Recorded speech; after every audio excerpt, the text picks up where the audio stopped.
actually knowing what's on their credit report too, like what it looks like, what everything that it entails and what it means, is a big thing. Like us not knowing what is being reported about us. And that's what we are taking back, giving people back control of, is that you can control this system. It doesn't have to control you.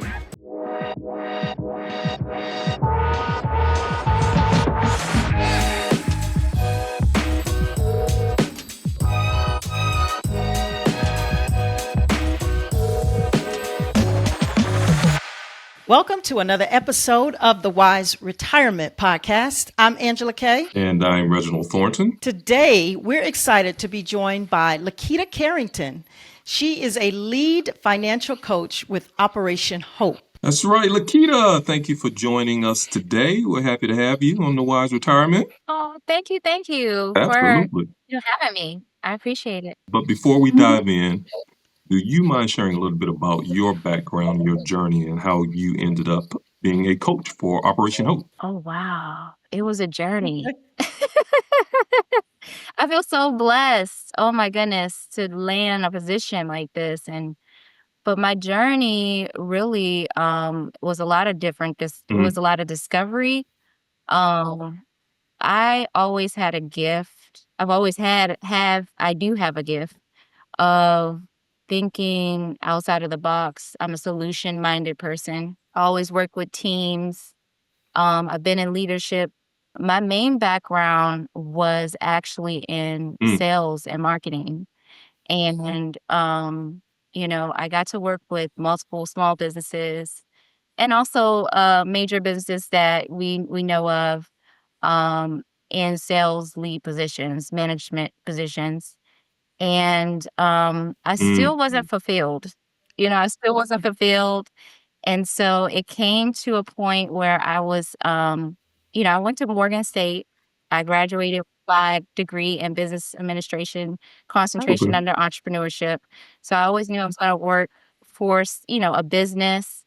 And my passions was just growing a business, helping to grow a business in that area of sales and management. But I got to a point where I wanted to do more and I felt like I wasn't fulfilled. So I ended up during COVID getting my degree in health and lifestyle coaching. So I got certified in that, was in the wellness space, and I was trying to find my way with that, with coaching. Then I was going through these different positions and I've started my own brand, and I was reached out by Operation Hope. And I was like, I didn't think it Great. was real at first because I was like, a financial well-being coach. What's that? And you knew about them before they reached out? No, I didn't know about Operation Hope. And so I went through the interview process, and it was like a light. It was just like, this is it. Like, this is Great. this is what the manifestation is happening. And so Great. the mission of Operation Hope is to support our community within finance and well-being, and uplift the community to get, close the financial well-being gap. So they were looking for a business coach along with a finance coach, and they hired me, and this is where I am, and I feel like I'm living in my purpose, helping people every day. Wow. So full Nice. circle moment for you. Mhm. You've Yeah, manifested for this. sure. That's really exciting. So, okay, LaQuita, why do you think so many of us struggle with credit and money management? Well, I don't think it's anybody's fault, because we're not being taught that. We never was taught that, unless someone was told, by a parent that thought it was important, or seeked it themselves. But it's just, the information is not just ready and available. It's not in schools. Even when I went to college, I did finance, but I still didn't have a grasp on any of this information that I've received working at Operation Hope. So, every time I meet with a client, I'm relatable with them, because I'm like, just take that off of your shoulders. None of us know. It does not matter what economic class or where you live in the United States. None of Great. us know the actual information on building strong credit, budgeting and saving, and money management. It's just we don't know it. It's not readily in our mind, and we weren't taught it. So, I think that is what it is. I think it's just us not having the Mm-hmm. information ahead of time, and we're just going through the I would say the emotions of what we've been taught to basically go to school, have a job, pay Right. bills, just going through a Mm, cycle. That's all we mhm. know. So everybody is actually being Mm-hmm. enlightened now. Like the information is being pushed out Right. now, which is great. To know that we don't have to worry anymore. We don't have to stress about this. The information is out there. We can get it. We can all be on the same economic plane if we just go learn this information. Great. So, it's no one's fault. And now we're here to really give that information, help with financial literacy and Good. health. Yeah, given what you just said about not knowing, I kind of think back to my mother talking to me a bit about credit many years ago. But to that point, um, because people don't know, what are some of the biggest myths you hear about credit from your clients? Okay, number one is they think l- viewing their credit is going to hurt Mhm. their credit. Oh, okay, Yeah. So, okay. Yeah. I hadn't heard oh that yeah, before. they I've heard a think that lot of they're going stuff. to I hadn't lose heard that one. points or something like that because they look at their credit. Um, Another one would be if they with credit cards. So if they have a credit card, they're thinking that if they're paying minimum payments that's helping their credit. But really what's happening is they're still gaining interest Mm, on their credit card. So it feels like they're paying on it, but it doesn't feel like they're Mm. paying it off because the interest is the payments are getting Yeah. heavier and heavier because you're not paying on that interest. So I think that's something that is not it's like an aha moment when we talk. It's like, oh my God, all this time I could have been paying Mm-hmm. extra. Actually knowing what's on their credit report too, like what it looks like, what everything that it entails and what it Mm-hmm. means, is a mhm, big, big, big thing. Like us not knowing what is being reported about us. And that's what we are taking back, giving people back Mm-hmm. control of, is that you can control this system. It doesn't have to control you. So having that literacy of how to read a credit report and understand what's being reported on you so you now can hold them accountable of reporting on you. I would say for our listeners, stay tuned because Lakita will show us a credit report and how to read it later in the show. But let me ask you, Lakita, do people think it's a myth that closing a credit card good for your credit or bad? That was also another thing that it was another one I was gonna say that people feel like, oh, I'm gonna pay off my debt and close Mm-hmm. everything and not knowing that it's gonna bring down your score at the same time. I would say, I don't wanna say that it's a bad thing, but I'm gonna say if it does happen, if they do close an account on the credit report, and that's where we go about talking about how the algorithm works with Mm. the score. Um, if they close an account, they will lose a certain percentage of their credit Okay. score. So I will say that part. There are things that can balance it out. So if you close an account and open up a new one, then you're balancing it. You're not going to Mm. lose, you're going to gain. Oh. So there are some different things. But I will say that you will also lose that credit history because we go back to when we start with a credit report, we talk about the reason for it. Like what are we Mm-hmm. utilizing this for? mm, For future accounts, for funding.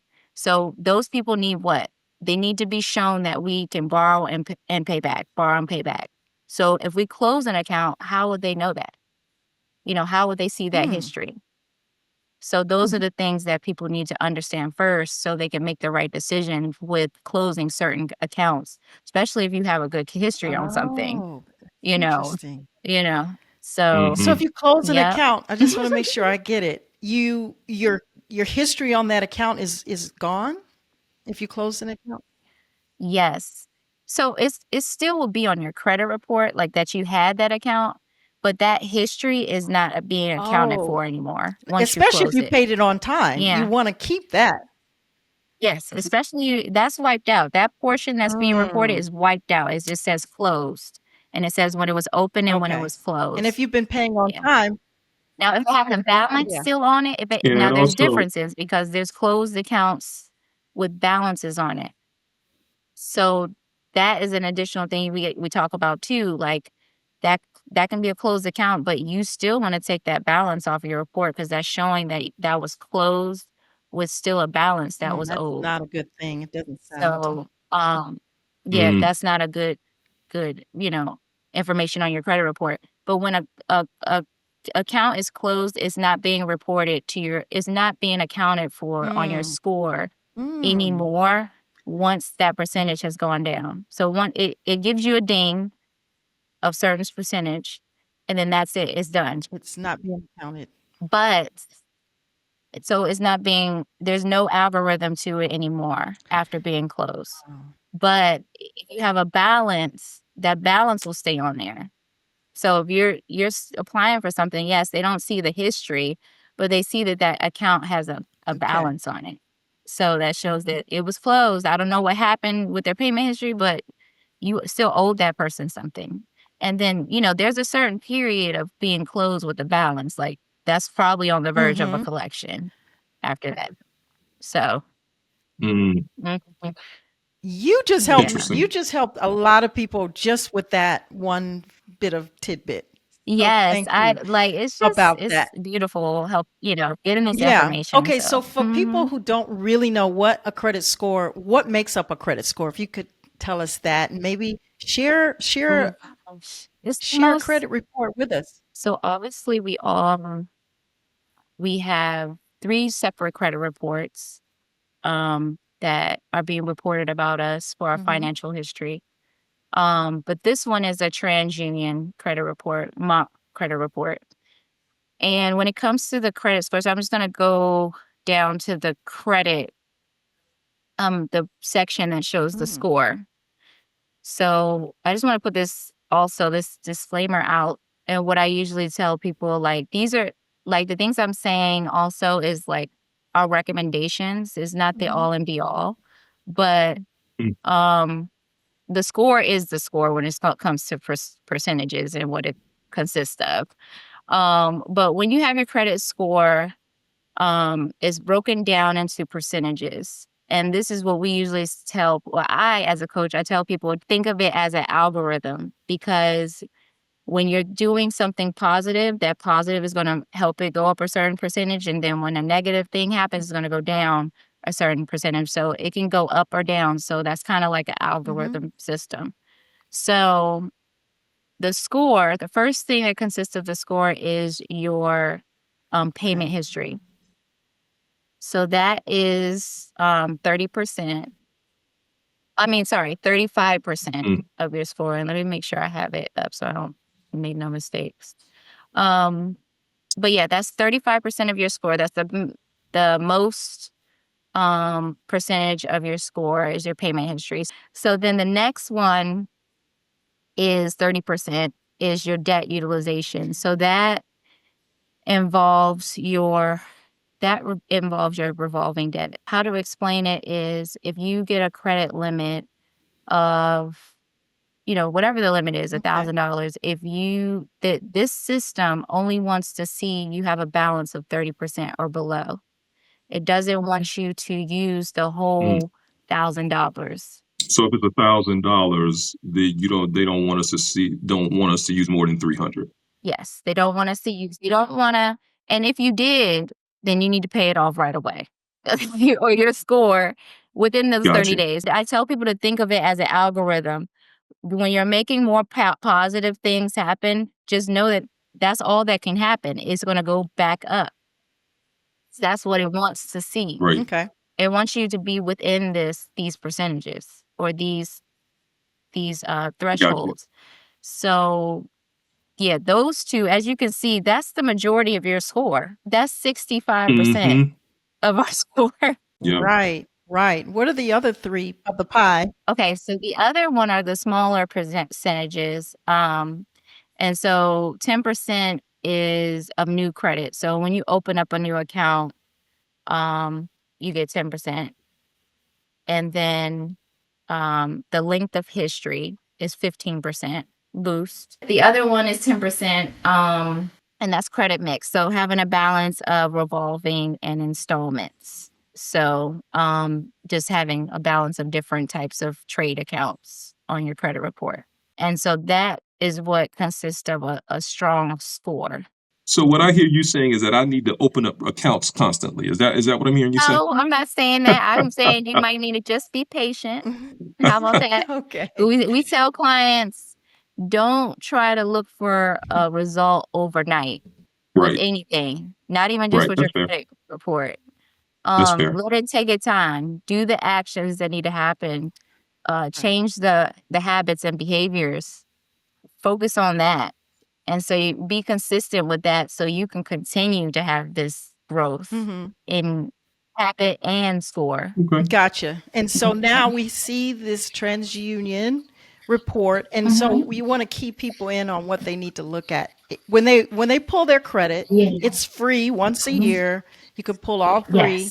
Yes. So go ahead and do that, and then look at what are the things that you're telling us we need to look for. So I'm going to say, as a financial well-being coach, that we do recommend clients to view your credit once a month, actually. To actually sign up directly with every credit reporting agency. So we have TransUnion, Experian, and Equifax. Experian has an app now, so you could just download the Experian app. TransUnion and Equifax, they have their website. And then you do have third parties. So a lot of people are using Credit Karma. We do tell people that is not the credit score that will be viewed when you're applying for funding and things. That is a Vantage score, not a FICO score. So that's why people will see that score and then they'll go onto these sites and see something different. But it is helpful, but it is not really if you're trying to open up account in the future. So you really need to go to the source. That's what we tell people. Go to the source. Go to the people that are reporting on you. You don't have to go through a third party. You can just go open up a free account. It is challenging sometimes when you go onto their website. They got all these things popping up Hmm. trying to help you sign up for security and stuff like that. But really try to find the free access part, get that free account and sign up. And you can actually do this also through annualcreditreport.com. So we give people that website because you can always view your credit summary once a week through them. But the recommendation is once a month because it doesn't change more than once a month. So if you're getting anxious every week about something changing, and it is up and down, some people say twice a month because, it can happen. You can have multiple changes if you're doing actions that create Causes. changes. But if you're not That doing caused anything, that. it's just going to change once a month. So that's what we recommend. Not just to see if anything's changing, but to really hold the credit reporting agencies accountable because on the back end, if you really think about this is not a human being. This is a system that was created to report on you. And it's just throwing stuff onto your credit report based on all different partnerships they have going on. Hmm. They have a partnership with us. We're just viewing it, but the ones that actually have a partnership Right. with them, that utilize our credit reports are communicating with them. And so Right. that's how they get our personal information, our jobs, the secondary credit reports that they get our information. So you want to be able to view number one to make sure that your information is accurate always Okay. and that nothing has changed with your personal information. Okay. So the first thing you're looking at is on a credit report is going to be your personal information, making sure that the right social is on there, your name is correct, your address. Um, you also have the right to limit the amount of information that's on here with your personal information. So there should always be one name. I recommend there always be one name because you don't want this goes along with identity theft, right? We don't want people to be viewing our credit reports, second parties, whoever. This information, a lot of this information is out here. We hear all these breaches, Hmm. right? Oh yeah. TransUnion just had one in August. All of them have had one. Okay. Yeah. And so you want to make sure you have at least you're only having one name on there. You don't have variations. You can ask them to remove it. Like that is that simple. You can just call up the credit report and agency or go to their website, dispute and say, remove all these names. This is my name. Here's my ID, and have that one name on there so you don't have different variations for somebody to possibly use your identity. Also with Wow. addresses, so a lot of times people have multiple addresses on there. I tell people they only need one address. So Hmm. you can eliminate those other addresses, but you can't eliminate old addresses if you have them connected to an open account. So you have to have all your open accounts connected to your current address before you ask them to remove it. Okay. And you can have them remove it the same way you put it any dispute. Just ask them to remove it. You don't need an explanation and say, this is my address and upload your ID to prove that. Okay. They're not going to fight anybody with that. So the limited on your name, your address, and then also I recommend not having your employment on there at all. They don't need that information. What is it on there for? So I tell people if you want to remove it, especially if it's old employment, it does not need to be in there. All you have to say is just remove it. Okay. Then the special information on here is if there is something going on with your account, I don't normally see this on here, the explanations or fraud alerts or anything, but it will state on there if you have a freeze on your account. So Hmm. most people, you do have the opportunity to freeze your accounts. Like this is a right for us where you can just freeze your account to have safety on identity theft and people not using your credit, your information to open up an account. You can freeze the account. But if you are opening an account, you got to unfreeze it before you do that. But Mm-hmm. when it is frozen and when it is frozen and you're applying, that company has to call you and say, hey, can I, pull your credit report? Right. Um, but the practice, taking back control, right, is Mm-hmm. if you're viewing your credit report once a month, you're handing your credit report to these people now, right? You're like, this is my score. This is what I have going on. What can you provide for me? You're not just blindly applying anymore. We know what's going on. We're telling them about our financial history and, what we have going on, and then asking them questions. Do I qualify for any of this with this credit report? And instead of having them say, I need to do a hard pull on you. No, you don't. I have it right here. Oh. So, you can take back control with this system if we just make sure we hold these systems accountable as well with our information. Mm-hmm.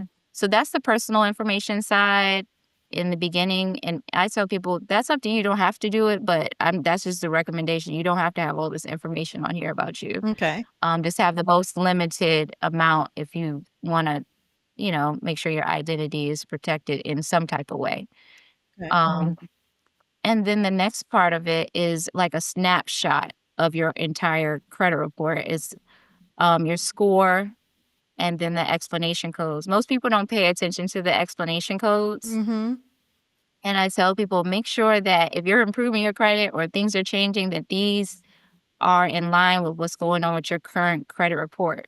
They are not in the business to update our credit reports in that way. So these Okay. are not always changed. So you will want to go and look at your credit report and be like, all right, do I still have a delinquency on my credit report? If not, put in a dispute to have them remove it. Because it needs to reflect your entire credit report that's open, like all the open accounts, not the closed accounts. Okay. So that's what's currently going on is your open accounts. So that is something Great. that we recommend and we point out to people because the explanation codes are being scanned when you're doing like pre-qualifications. So those are what they're looking. They're not reading our credit reports, our entire summary for Mm. a pre-qualification. So those are the scores the numbers they look at to see if you're pre-qualified along with the score. Okay. The other part of it is the summary year. So which is also a snapshot of your credit report. So on this summary, it's going to explain if you have any public records, which is like a bankruptcy. Okay. Collection is a collection, and then trades are the accounts that you're opening or you're applying to. You have your credit cards, Mm-hmm. your revolving. So credit cards are revolving debt. Okay. that you see on here. And then loans are called installments on here. Okay. And then they actually have mortgage as one, if you have a mortgage. And then you might see something else because people are now doing the secure credit cards. So they do have their own category now, the secure credit cards. Hmm. And I think they're, and don't quote me, but I believe it's like open. It's like, it's something random, Okay. but that is the a new thing that's on the titles of the trades, the names of the trades now. And, but they do, count to your score and everything. So then you have inquiries. So the inquiries, this is for hard inquiries. And this is what I was talking about earlier, where people believe that looking at their credit report impacts their inquiry part of the credit score. Hmm. So only hard inquiries help us. I mean, not help us, but we get, we lose points from hard inquiries.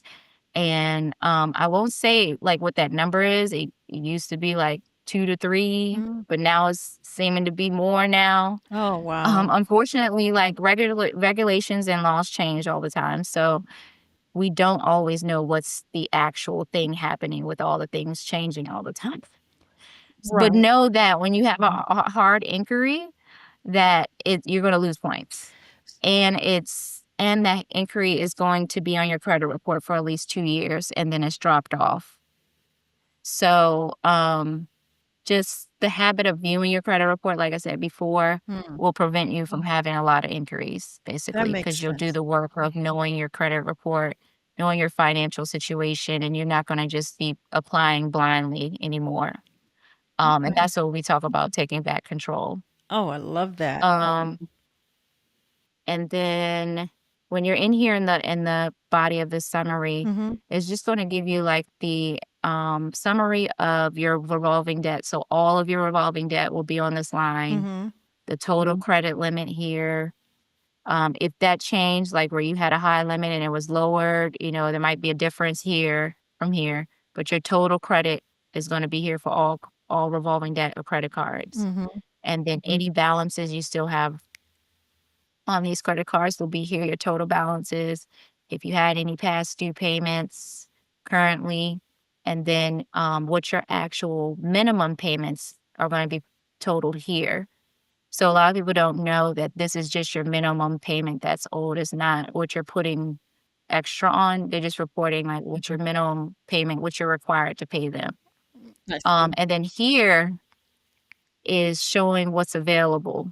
So right now there's no balance on this credit card. That's $1,000. Hmm. So you have 100% of that credit limit available. What I was saying as far as debt utilization, so that's the opposite, right? So you will want this to have 70% or above here, so you want to say 70% or above. Now, this is only my recommendation as what I do with my clients. If we want to take back control with the revolving debt, Hmm. okay? Hmm. We use the system to benefit us. So we're not getting credit cards anymore just to be spending money, right? We're using it to build our credit. Hmm. So if we have a credit card and we're using it, um, we're going back to the Amex system. That was the only credit card that was like that told us we had to pay within 30 days. Now that's one thing my dad told me when I was younger. Yeah. He said, "Just get you an Amex card." I didn't know what he was talking about though. Okay. Like he didn't go further with it. But paying it within 30 days. So what I'm getting to is that we're Hmm. just Hmm. using credit cards for basically reoccurring expenses, and then or we use it and we pay it back within 30 days. So we're just continuing the cycle of borrowing and paying back. So we I have no see. issues with having balances or Yep. anything like Yep. that. We just have an audit. And I always give that Yep. recommendation of just use it on a reoccurring bill. Put that credit card underneath that bill, have it coming out. Then also the next step will be out of your debit or checking account, Hmm. have that money going back to that credit card. So you have Oh, 2 automatic payments happening at the same time. wow. That is key. You guys Yeah. caught that, right? Mhm. You caught that. Okay, Mhm. good. So it's anything that you're using your actual debit card for, right? So like for example, every week or month you're using, your debit card for gas, $50. It happens every 2 weeks or once a month. Go ahead and use your credit card. Okay. Just use the credit card because you're gonna have a benefit. You're gonna have a benefit if you use your credit Mhm. card and then you put that money that you already was gonna Yeah, use back onto the credit card. And that's just creating that's a a good point. system of financial health and wealth. It's Great. just helping you with your Mhm. financial Good point. history, and Okay. then you're actually utilizing the system how it's really supposed to Yeah, be. This is how it's really supposed to I be. see. That's Okay. what we probably should have been told, in the beginning. Like that's you want to just use it and pay it back within 30 days because what's happening is we're using it and we're slowly paying it back. That system doesn't help us at all. That It hurts just us. makes us pay extra money. That's taking money away from us. We're paying interest. Mm-hmm. And then installments aren't on here anymore, but you can tell that installments, they help your credit, but they're not the gist of it. So if you recognize that from us talking about our score, Mm-hmm. revolving debt is the majority of what counts on your credit report. Installments, mhm. loans, they're not revolving. You get it and you pay it off and it's gone. Got you. So it's not being reported anymore. But revolving debt, we're always going to have that on our credit report unless it's closed by Yeah, us or them. Okay. Um, and so that's why it impacts our score the most. So that's why we gotta make sure that when we do get credit cards, we're really responsible with it. Mm-hmm. And that's what, really impacts our score. Um, with the major, 30% of that revolving debt or the debt utilization being a part of our mm, score.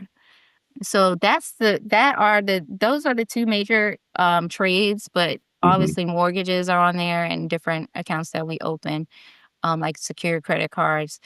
But that is what makes up the majority of our top of our credit score. And then the details are being reported after that. So on this one, it's just showing one of the first trade accounts is a collection, is giving the information of the account, the actual collection agency Mm-hmm. here, the Gray Gill Associates.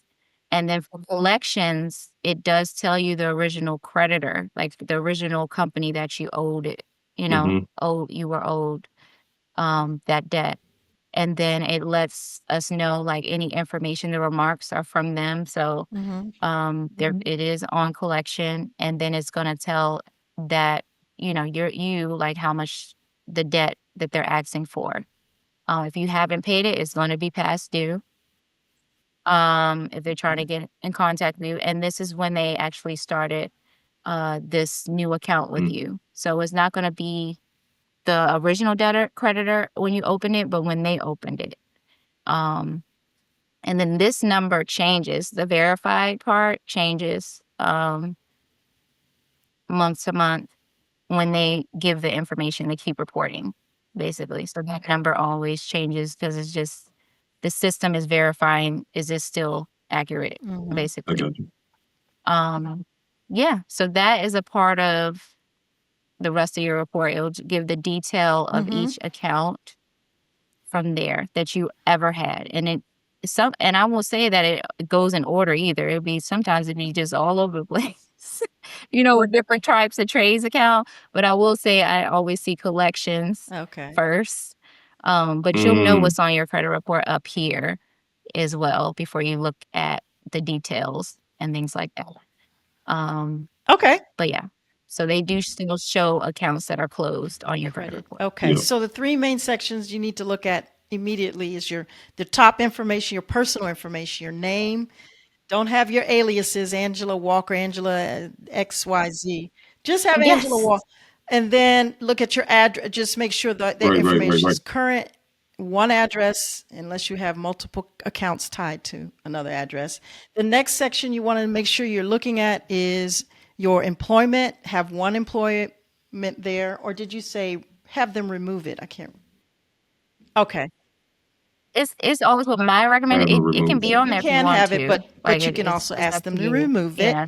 And then the next section, Take it let's in. see, the next section you want to make sure you're looking at is the actual score. and then the summary of your credit. And always look at that. And your suggestion is once a month to make sure that the information is still Mhm. accurate. And so that's kind of a Yes. financial wellness checkup that you suggest we do. Okay. Mhm. All right. Well, thank you so Yes. much for Mhm. sharing that. And I think, um, Yes. yeah. Okay. Yeah, no, that was that. Look, it was informative to me, and I'm sure everybody else will appreciate that Yes. as well. Wow. LaQuita covered some really powerful insights during the show. So, from understanding what really makes up your credit score to checking your credit reports. Yep, absolutely. And I know I learned a lot today, and I'm sure the listeners did as well. The practical tips on revolving debt, monitoring your monthly reports, and really understanding your score.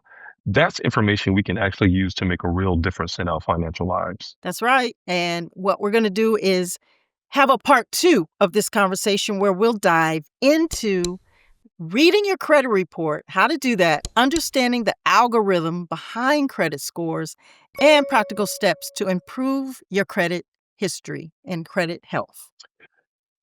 Yes, indeed. So don't miss it. And remember, financial literacy is a journey, and you're never too late to take control.